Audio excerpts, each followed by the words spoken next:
A scheme built to get first home buyers off the sidelines may now be trapping thousands of them underwater.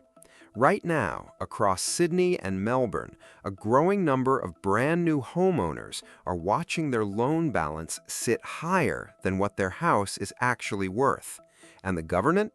It says it doesn't have a number for how many. But let's get into what's actually happening, because the story behind this is bigger than one policy. Start with the basics. The Australian government 5% deposit scheme, formerly known as the Home Guarantee Scheme, lets eligible first home buyers purchase with just a 5% deposit. Instead of saving the traditional 20%, the government guarantees the remaining gap to the lender. No lender's mortgage insurance, no years of extra saving, just a much smaller deposit and a much bigger loan. On the 1st of October 2025, the scheme was massively expanded. Income caps were scrapped, wait lists disappeared, place caps were removed entirely, and property price caps were lifted. Sydney buyers could now use the scheme on homes worth up to $1.5 million. The pitch was simple and frankly appealing. Get into the market sooner, stop losing the race against rising prices. In the 4 months after that expansion, guarantee numbers issued through the scheme jumped by roughly 75%, with a particularly sharp surge among buyers aged 18 to 25. Here's the problem. Economists flagged the risk almost immediately. A buyer with a 20% deposit has a 20% buffer before their equity disappears. A buyer with a 5% deposit, they need prices to fall by just 5% before they're underwater. 5%, that's it. Critics warned that stacking thin deposits on top of a market already stretched to its limits was, in their words, a dangerous combination, especially if prices ever turned. At the time, the message from government was reassuring. Home values don't fall in Australia. Not really, not for long. The scheme would help buyers build wealth, not risk.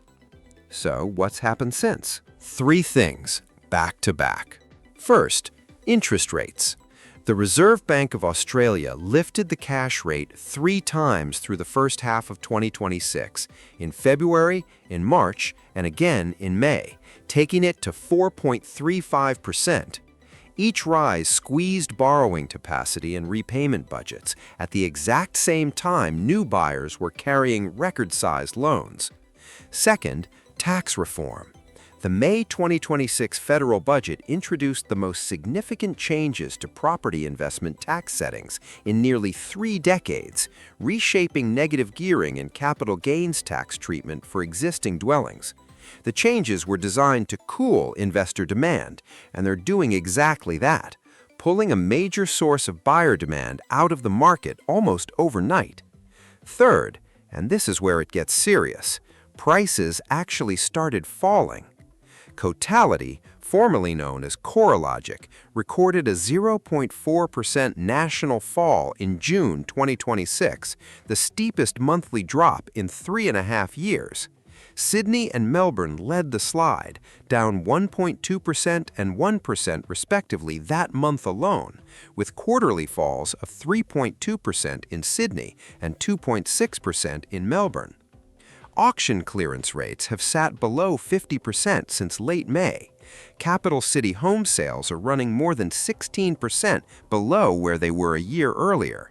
This isn't a rumor, and it isn't a beat-up. It's what the country's leading property data provider is reporting month after month.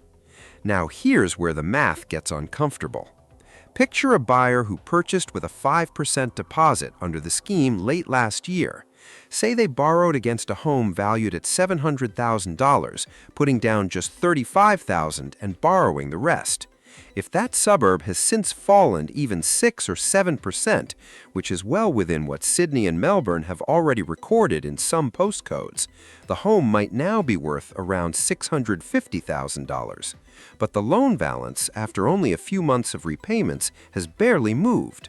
The buyer now owes more than the home is worth. That gap between what's owed and what the property would actually sell for, that's negative equity. And new analysis based on Cotality and Housing Australia data has found that 9 out of the 10 postcodes with the highest uptake of the scheme have already recorded falling dwelling values since the start of the year, with pockets of Melbourne's outer west and north among the hardest hit. So, naturally, the opposition took this straight to Parliament. In the Senate on the 1st of July, the Nationals asked directly, of the first home buyers who entered under Labor's expanded 5% deposit scheme, how many have fallen into negative equity since the May budget? The government's response leaned on the Reserve Bank governor's comments from June, characterizing the number of affected borrowers as minuscule and pointing out that negative equity levels have actually declined over the past year nationally.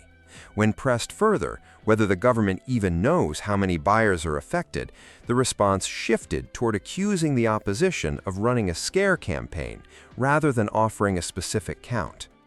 Whatever side of this you land on, one thing is true. Nobody in that exchange put forward a hard number of exposed first-home buyers under the expanded scheme specifically. Why does any of this actually matter, though? Here's the honest answer. Negative equity, on its own, isn't necessarily a disaster. If a buyer can keep making repayments and simply stays put, the whole thing tends to resolve itself over time. Loan balances shrink, markets eventually recover, and the paper loss quietly disappears. The real danger shows up when something else goes wrong at the same time.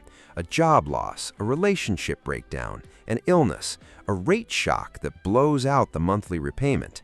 Any of those can force a sale at exactly the wrong moment, and when that happens, negative equity stops being theoretical and starts being a real locked-in financial loss.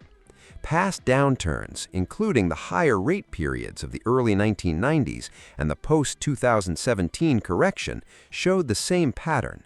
Distress arrives not from falling prices alone, but from falling prices colliding with a personal financial shock.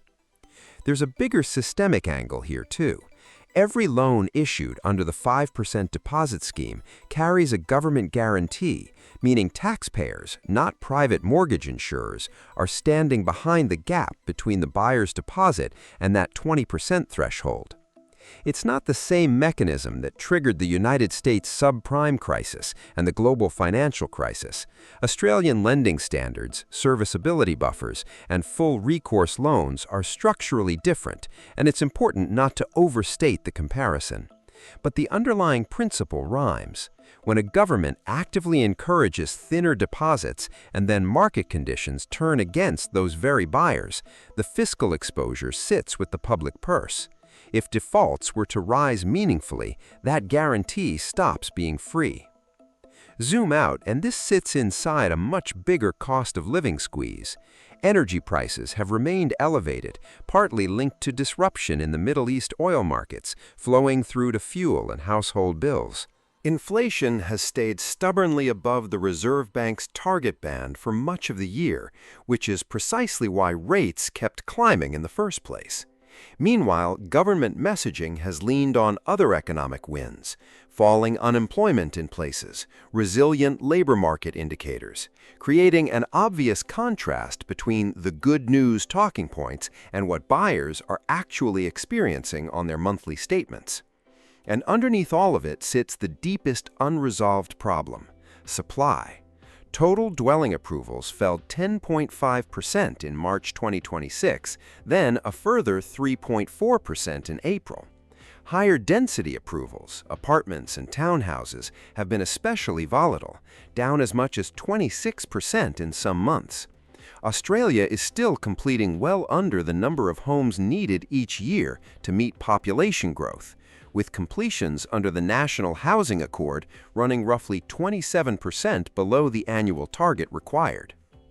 You can guarantee the deposits you want, but if the actual number of new homes being built keeps falling short, you're not fixing affordability.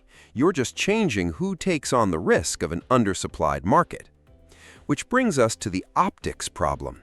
While cost pressures mount and price falls accelerate in the two largest capital cities, government commentary has at times leaned on optimistic soundings from real estate agents and industry bodies, groups with an obvious commercial interest in confidence staying high, rather than the independent market data from CoreLogic, Domain, and the Bureau of Statistics, showing a genuine two-speed and, in places, softening market. Critics argue that leaning on industry sentiment while independent data tells a more sobering story risks looking out of touch with what buyers are actually experiencing. So, where does that leave the story? A policy built with good intentions, helping young Australians onto the property ladder sooner, collided with rate rises, a housing tax overhaul, and a genuine price correction in the very cities where the scheme saw the heaviest uptake. Some buyers will be fine. Most, in fact, probably will be, provided they keep their jobs and keep meeting repayments. But for a meaningful slice of recent first home buyers, particularly those who bought at the top of the market in Sydney and Melbourne with the thinnest possible deposit, the gap between what they owe and what their home is worth has already opened up, and government has yet to put a firm number on how wide that gap really is. Whether that's minuscule, as the Reserve Bank suggests, or a much bigger problem waiting to surface, that's the debate playing out in Parliament right now. And it's one worth watching closely, because the next data release could tell either story.